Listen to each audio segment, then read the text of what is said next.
केला बेचने वाली चुड़ैल। एक बार की बात है, जादूपुर नाम के एक गांव में करतब दिखाती एक औरत एक रेड्डी के लिए गांव में आती है। आइए आइए मेहरबान कदरदान, खाइए रोहना के ताजे ताजे केले। कभी खाए नहीं होंगे ऐसे केले, पीले पीले केले खाइए। ये कहकर रोहना हाथों में 4 केले लिए उन्हें सर्कल में जोर जोर से हवा में उछालती हुई करतब दिखाती है, जिसे देखकर आसपास के सारे बच्चे अपने अपने मम्मी पापा से उस औरत के पास जाने की जिद करने लग जाते हैं। पापा, ऐसा तो सर्कस में बॉल से होता है ना, ये आंटी तो केले से कर रही है। चलिए ना पापा, देखते हैं। रोहना एक पतली सी तार पर चलती हुई केलों से करतब दिखाती है। आते जाते सभी लोग बाहर रुककर उसके करतब देखते हैं और वाह वाही करते नहीं थकते। जैसे ही एक आदमी पास आकर उसे पैसे देने लग जाता है, तब वो कहती है, अरे नहीं नहीं साहब, मैं करतब तो बच्चों के मन को बहलाने के लिए करती हूँ। धंधा तो मेरा केले का है। पीछे देखो मेरी रिड्डी, जो भी मेरे केले खाएगा मेरी तरह चुस्त दुरुस्त और तंदुरुस्त हो जाएगा। पता चलता है क्या कि मेरी उम्र 55 की है। अरे पर ऐसे ठंड के मौसम में कोई केला क्यों खाएगा? ये ऐसे वैसे केले नहीं है साहब, ये शरीर में गर्मी देते हैं, ठंड को दूर भगाए। जो भी रोहिणा के केले खाए। पापा, अगर मुझे केले नहीं मिले तो मैं घर नहीं जाऊंगी। तभी उसके पापा कहते हैं कि बेटा, केले ठंड में कभी गर्मी नहीं देते। ये सब कहने की बातें हैं, सामान बेचने का तरीका है इनका। पर पिंकी नहीं मानती। मैं केले खाऊंगी। पिंकी की जिद के आगे नत्थू हार जाता है और उसे केले खरीद कर दे देता है।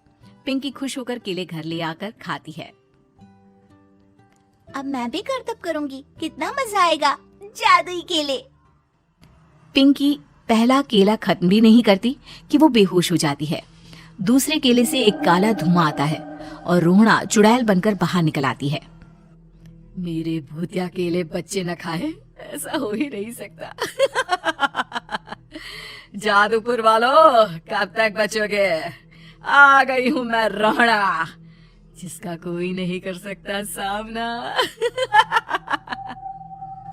रोहना पिंकी को गोद में उठाकर काले धुएं में कहीं गायब हो जाती है। शाम के वक्त नत्थू घर लौटता है और पिंकी को घर में ना पाकर उसकी माँ से कहता है, माँ पिंकी कहाँ है? अरे बेटा, उसे तो तू सुबह करतब दिखाने ले गया था ना, फिर कहाँ वापस आए तुम दोनों? मुझे लगा तू उसे अपने साथ मंडी ले गया होगा। हे भगवान, मेरी बच्ची कहाँ गई? मैं उसे घर ही तो छोड़कर गया था माँ। नत्थू गांव के घर कोने में अपनी बेटी को ढूंढता है, पर उसे वो कहीं नहीं मिलती। परेशान होकर आखिर रो रो कर नत्थू हिम्मत हार कर घर लौट आता है। अगली सुबह रोहना फिर से करतब दिखाने आती है और इस बार पिंकी की तरह रोनी केले खरीद लेता है। 50 रुपए दिए थे पापा ने, सारे पैसों की मैंने केले खरीद लिए हैं। अब मैं भी आंटी की तरह ही करतबबाज बन जाऊंगा। यही सोचते हुए रोनी केले खाता है और पहला अकेला केला आधा खत्म भी नहीं करता कि चुड़ैल उसके सामने आ जाती है। मेरे साथ चलने का समय आ गया है रोनी। ये तो बस शुरुआत है। अब इस गांव के सारे बच्चे धीरे धीरे मेरे कब्जे में होंगे, एक बच्चा भी नहीं बचेगा। ये कहकर रोनी को गोद में लेकर काले धुएं में अदृश्य हो जाती है।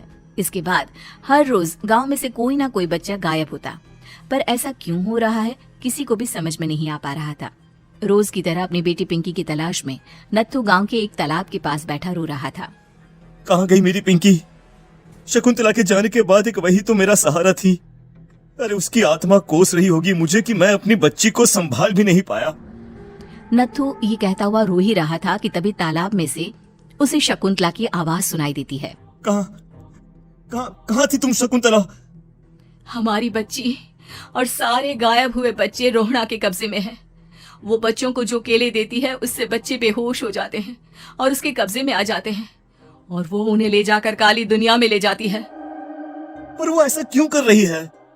ये मैं नहीं जानती, पर उस दुनिया का रास्ता मैं आपको बता सकती हूँ। जहाँ ये नदी खत्म होती है वहाँ एक केले का पेड़ है, उसके नीचे एक दरवाजा है, वहीं से रास्ता जाता है उस दुनिया का। ये कहकर शकुंतला की आत्मा गायब हो जाती है। गांव के सभी लोग झुंड बनाकर उसी रास्ते से काली दुनिया में चले जाते हैं और वहाँ देखते हैं कि सारे बच्चे वहाँ काम कर रहे थे। पापा, मुझे ले चलो यहाँ से। पापा, पापा। सभी बच्चे अपने मम्मी पापा से लिपट जाते हैं। तो तुम लोग यहाँ तक आ गए? क्यों हमारे बच्चों को पकड़ लिया तूने? तुझे शिकार ही बनाना है तो ले, हम सब आ गए हैं, हमें खा ले। नहीं, मुझे बच्चे चाहिए। मेरे बच्चे के बदले तुम लोगों के बच्चे। क्या मतलब? मैं इसी गांव में रहने वाली एक औरत थी। केले की चोरी के इल्जाम में मेरे बेटे को गांव वालों ने इतना मारा कि वो मर गया। उसी दिन मैंने ठान लिया कि गांव वालों का भी वही हाल करूंगी। कुछ दिन बाद बेटे के चले जाने के दुख में मैं भी मर गई और मेरी भटकती आत्मा एक चुड़ैल बन गई। और फिर मैंने बदला लिया तुम सबके बच्चे छीनकर। बर्दाश्त नहीं कर पाए ना? सोचो मुझ पर क्या बीती होगी। हमें माफ कर दो रोना। पता नहीं है किसकी गलती थी, पर हम सभी माफी मांगते हैं। हमारी खुशियां लौटा दो, तुम भी तो एक माँ हो। गांव वालों की बात सुनकर रोना का मन पिघल जाता है और वो बच्चों को छोड़ देती है। उसके बाद काली दुनिया बच्चों के लिए जादुई दुनिया बन जाती है। अब कोई भी कभी भी वहां आ जा सकता था।